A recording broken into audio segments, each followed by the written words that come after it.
Alors, maintenant, voilà le résumé de ce qu'on est en train de faire avec la PNL. La PNL, elle se résume pas. Je veux dire, le changement en PNL se résume dans cette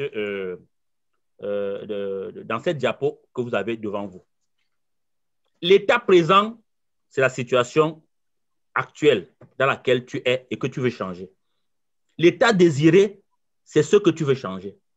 La situation à laquelle tu veux aboutir après le changement. Mais au milieu, il faut ajouter, il faut enlever des choses. Pour arriver à ce que tu veux, tu dois enlever certaines choses. Tu dois changer des choses. Tu dois ôter des choses.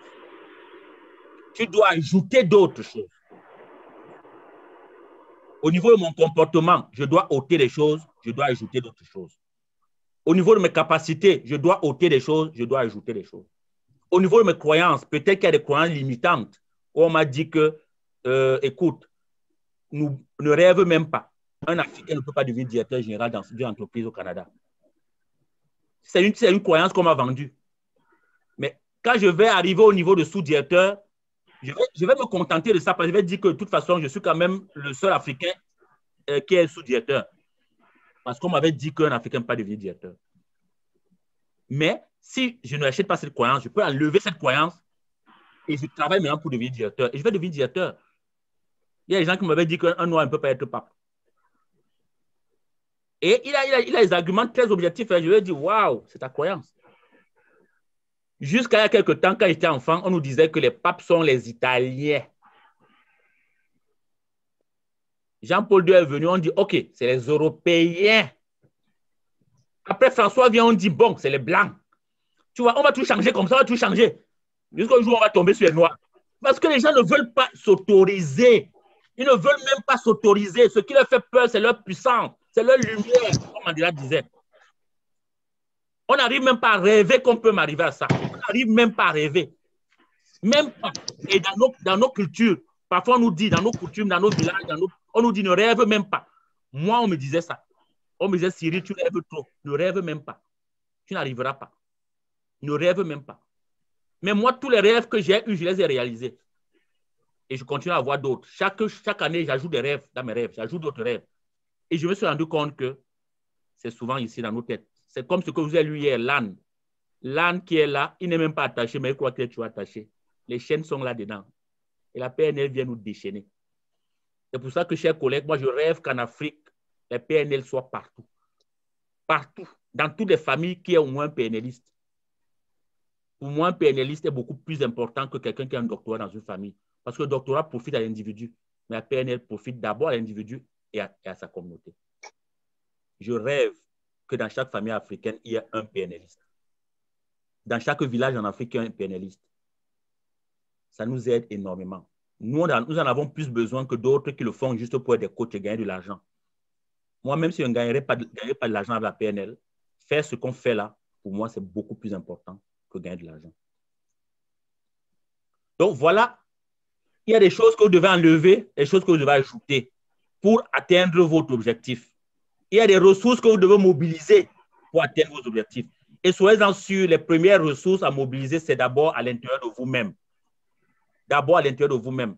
Les ressources, ça peut être la joie, ça peut être le courage, ça peut être l'optimisme, ça peut être l'ambition. C'est ça qu'on appelle ressources en PNL. Ce n'est pas l'argent. Mes ressources, c'est l'optimisme. Et mes amis d'enfance qui sont là, Cyril, là, il me connaît. Il sait que pour l'optimisme, je rêve toujours. On ne me déboulonne pas.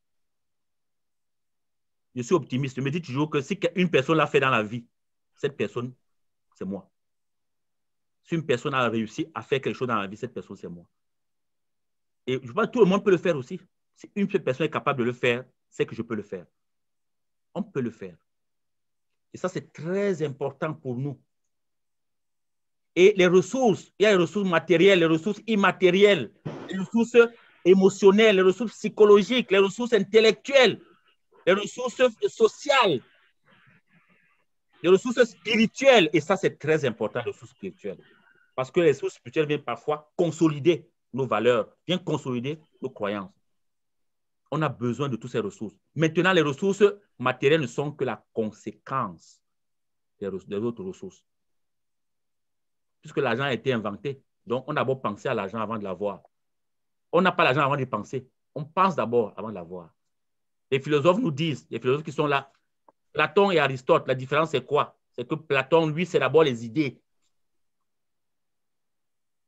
La matière, c'est la matérialisation de nos idées. L'amour, c'est d'abord une idée avant de se matérialiser. La joie, la paix, tout ça. Même l'argent, c'est d'abord une idée. La prospérité, c'est d'abord une idée. J'ai rêvé du CFCI. Aujourd'hui, il existe. Mais il est d'abord né dans ma tête. Hein. Il n'est pas né devant vous, là, en train de faire ce qu'on fait. Il est d'abord né comme une idée. Et on me disait, tu travailles. Comment tu peux faire une entreprise alors que tu travailles? Quand je démissionne, on me dit, mais tu démissionnes, tu vas commencer par où? Je ne savais pas que la COVID allait venir. Je vous assure, s'il n'y avait pas COVID, je n'aurais pas ouvert de CFC à l'Afrique. Moi, je créais CFC pour travailler au Canada. Je ne créais pas pour travailler à l'Afrique. Mais les ressources sont venues. Quand vous désirez quelque chose, l'univers conspire en votre faveur pour vous donner les opportunités d'arriver à ce que vous voulez. Quand vous désirez quelque chose, vous obtiendrez ce que vous désirez. Aussi simple que ça. Donc, voilà ça. Et il faut savoir qu'il y a les ressources internes et les ressources externes. Convoquez toutes les ressources qui sont à votre disposition. Vos amis constituent vos ressources. C'est pour ça que j'ai voulu parler de la pensée.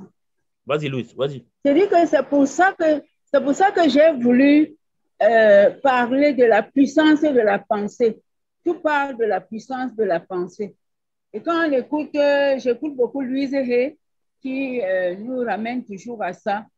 Pense et la nature fera le reste. C'est tout. Donc, c'est à ça que je voulais aborder quand j'ai voulu intervenir. Merci beaucoup, Louis. Ça arrive au bon moment. Merci beaucoup, Louis. Ça arrive au bon moment. Merci beaucoup.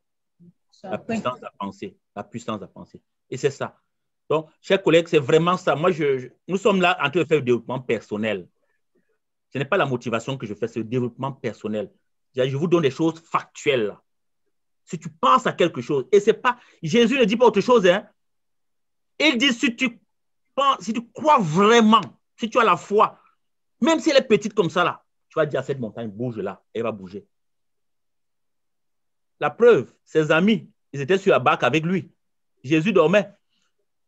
La barque commençait à bouger de gauche à droite. Ses amis, qui, eux, ils ont juste vu que le vent est en train de... Ils ont dit, oh, on est mort, Seigneur, on est mort. On est mort, on est mort. Il se réveille, il dit, mais ces gens-ci, quel est leur problème là? Il a dit, arrête-toi, arrête-toi. Et le vent s'est arrêté. Quand Jésus parlait, il donne l'instruction. Il instruit. Et tout pouvoir nous a été donné. Moi, j'utilise tout ça parce que la Bible est un puissant outil de développement personnel. Tout pouvoir nous a été donné. Ceux qui pensent qu'ils n'ont pas le pouvoir, c'est leur affaire. Moi, je crois en cela. Tout pouvoir nous a été donné.